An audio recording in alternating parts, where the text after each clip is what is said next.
ಪ್ರಧಾನಿ ನರೇಂದ್ರ ಮೋದಿ ರಷ್ಯಾ ಹಾಗೂ ಉಕ್ರೇನ್ ನಡುವಿನ ಯುದ್ಧವನ್ನ ನಿಲ್ಲಿಸೋಕೆ ಸಂಧಾನ ಮಾಡ್ತಿದ್ದಾರೆ. ಸಂಧಾನಕಾರನಾಗಿ national security adviser Ajit Doval ರಷ್ಯಾಕ್ಕೆ ಹೋಗಿದ್ದಾರೆ. ಇದೇ ವೇಳೆ ಅಜಿತ್ ದೋವಲ್ ಒಂದೇ ಕಲ್ಲಿಗೆ ಎರಡು ಹಕ್ಕಿಯನ್ನ ಹೊಡೆದಿದ್ದಾರೆ. ಮೋದಿ ಅಜಿತ್ ದೋವಲ್ ರಣತಂತ್ರಕ್ಕೆ ಹೆದರಿ ಇದೀಗ ಚೀನಾ ಗಡಿಯಿಂದ ಹಿಂದಕ್ಕೆ ಓಡಿದೆ.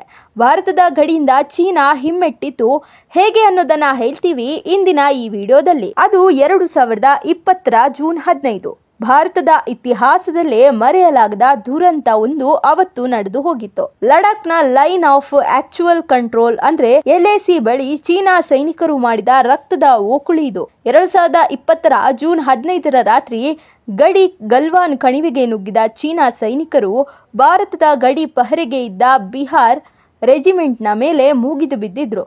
ಮೊದಲೇ ಸಜ್ಜಾಗಿ ಬಂದಿದ್ದ ಚೀನಾ ಸೈನಿಕರು ಕಲ್ಲು ಹಾಗೂ ಮೊಳೆಗಳನ್ನ ಬಡಿದಿರುವ ರಾಡ್ಗಳನ್ನು ಬಳಸಿ ಭಾರತೀಯ ಸೈನಿಕರ ಮೇಲೆ ಮಾರಣಾಂತಿಕ ದಾಳಿಯನ್ನ ನಡೆಸಿದ್ರು. ಇದರಿಂದ 16ನೇ ಬಿಹಾರ್ ರೆಜಿಮೆಂಟ್ನ ಕಮಾಂಡಿಂಗ್ ಆಫೀಸರ್ ಸೇರಿ 20 ಸೈನಿಕರು ಹುತಾತ್ಮರಾಗಿದ್ರು. ಈ ಟೈಮಲ್ಲಿ ಭಾರತದ ಸೈನಿಕರು ಕೂಡ ಗಲ್ವಾನ್ ಕಣಿವೆಗಿಳಿದು ಚೀನಿ ಸೈನಿಕರ ಜೊತೆ ಕೈ ಮಿಲಾಯಿಸಿ ಕಲ್ಲುಗಳಿಂದಲೇ ಅವರನ್ನ ಹೊಡೆದು ಓಡಿಸಿದ್ರು. ಇಷ್ಟೆಲ್ಲ ಘಟನೆಗಳು ಆದ್ಮೇಲೂ ಚೀನಿ ಸೈನಿಕರು ಗಲ್ವಾನ್ ಕಣಿವೆಯಿಂದ ಹಿಂದೆ ಹೋಗಿರಲಿಲ್ಲ.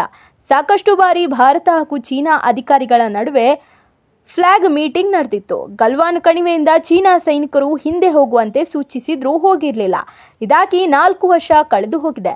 ಈಗ ಚೀನಾ ಸೈನಿಕರು ಇದ್ದಕ್ಕಿದ್ದಂತೆ ಲಡಾಖ್ನ ಗಲ್ವಾನ್ ಕಣಿವೆ ಸೇರಿದಂತೆ 4 ಗಡಿ ಭಾಗಗಳಿಂದ ತಮ್ಮ ಸೇನೆಯನ್ನ ಹಿಂದೆ ಕರೆಸಿಕೊಂಡಿದ್ದಾರೆ. ಇದಕ್ಕೆ ಕಾರಣ ಆಗಿದ್ದು NCA ಅಜಿತ್ ದೋವಲ್. ಉಕ್ರೇನ್ ಹಾಗೆ ರಷ್ಯಾ ನಡುವೆ ಶಾಂತಿ ಸಂಧಾನ ಮಾಡೋಕೆ ಅಂತ ಅಜಿತ್ ದೋವಲ್ ಮಾಸ್ಕೋಗೆ ಹೋಗಿದ್ದಾರೆ. ಇದೇ ವೇಳೆ ಚೀನಾ ವಿದೇಶಾಂಗ ಅಧಿಕಾರಿಗಳ ಜೊತೆಗೂ ದೋವಲ್ ಮಾತನಾಡಿದ್ದಾರೆ. ಸೇಂಟ್ ಪೀಟರ್ಸ್ಬರ್ಗ್ನಲ್ಲಿ ಅಜಿತ್ ದೋವಲ್ ಹಾಗೆ ಚೀನಾ ವಿದೇಶಾಂಗ ಸಚಿವ ವಾಂಗ್ ಯಿ ಮೊನ್ನೆಯಷ್ಟೇ ಮಾತುಕತೆ ನಡೆಸಿದ್ರು. ಗಲ್ವಾನ್ ಕಣಿವೆ ಬಿಕ್ಕಟ್ಟು ಶಮನಕ್ಕೆ ಸೂಚನೆಯನ್ನ ಕೂಡ ನೀಡಿದ್ರು. ಈ ಮಾತುಕತೆ ಆದ ಕೇವಲ 48 ಗಂಟೆಗಳಲ್ಲೇ ಚೀನಾ ಗಲ್ವಾನ್ ಕಣಿವೆಯಿಂದ ಹಿಂದೆ ಸರಿದಿದೆ. ಗಲ್ವಾನ್ ಸೇರಿ ದೆಮ್ಚೋಕ್ ಹಾಗೂ ದೆಪ್ಸಂಗ್ ಪ್ರದೇಶಗಳಲ್ಲಿ ಅತಿಕ್ರಮಣ ಪ್ರವೇಶ ಮಾಡಿದ್ದ ಚೀನಾ ಪಡೆ ಹಿಂದೆ ಸರಿದಿದೆ. ಈ ಮೂಲಕ ಗಲ್ವಾನ್ ಕಣಿವೆಯಲ್ಲಿ 4 ವರ್ಷದಿಂದಲೂ ಇದ್ದ ಭಾರತ ಹಾಗೂ ಚೀನಾ ಸೈನಿಕರ ಜಟಾಪಟಿಗೆ ಬ್ರೇಕ್ ಬಿದ್ದಿದೆ. ಮೋದಿ ಸೂಚನೆಯಂತೆ ರಷ್ಯಾದ ಮಾಸ್ಕೋಗೆ ಹೋಗಿರುವ ರಾಷ್ಟ್ರೀಯ ಭದ್ರತಾ ಸಲಹೆಗಾರ ಅಜಿತ್ ದೋವಲ್ ಅವರು ಯುದ್ಧದ ವಿಚಾರದಲ್ಲಿ ಶಾಂತಿ ಸಂಧಾನ ನಡೆಸುತ್ತಿದ್ದಾರೆ. ಇದೇ ಟೈಮಲ್ಲಿ ಚೀನಾ ಜೊತೆಗೂ ಗಡಿ ಸಮಸ್ಯೆ ಬಗ್ಗೆ ಚರ್ಚಿಸಿ ಗಲ್ವಾನ್ ಸಮಸ್ಯೆಗೆ ಮುಕ್ತಿ ಹಾಡಿದ್ದಾರೆ. ಒಂದೇ ಕಲ್ಲಿನಲ್ಲಿ 2 ಹಕ್ಕಿ ಹೊಡೆಯುವ ಪ್ರಯತ್ನದಲ್ಲಿ ಸಕ್ಸಸ್ ಕೂಡ ಆಗಿದ್ದಾರೆ. ರಷ್ಯಾ ಹಾಗೂ ಉಕ್ರೇನ್ ನಡುವಿನ ಯುದ್ಧ ನಿಲ್ಲಿಸಲು ಭಾರತ ದೊಡ್ಡಣ್ಣನ ಪಾತ್ರ ವಹಿಸಿದೆ. ಪ್ರಧಾನಿ ಮೋದಿ ಅವರ ನಾಯಕತ್ವಕ್ಕೆ ಚೀನಾ ಹೆದರಿ ಹೋಗಿದೆ. ಪ್ರಧಾನಿ ನರೇಂದ್ರ ಮೋದಿ ರಣತಂತ್ರ ಚೀನಾವನ್ನ ಕಂಗಾಲಾಗಿಸಿದೆ. ಈ ಎಲ್ಲ ಕಾರಣಗಳಿಂದ ಚೀನಾ ಗಡಿಯಿಂದ ತನ್ನ ಸೈನಿಕರನ್ನ ಹಿಂದೆ ಕರೆಸಿಕೊಂಡಿದೆ. ಒಂದು ವೇಳೆ ಗಲ್ವಾನ್ ಕಣಿವೆಯಲ್ಲಿ ಇದ್ರೆ ಬ್ರಿಕ್ಸ್ ಸಮಾವೇಶ ನಡೆಯುವ ಹೊತ್ತಲ್ಲೇ ವಿಶ್ವದ ಎದುರು ಚೀನಾ ಮುಖಭಂಗ ಅನುಭವಿಸಬೇಕಾಗುತ್ತದೆ.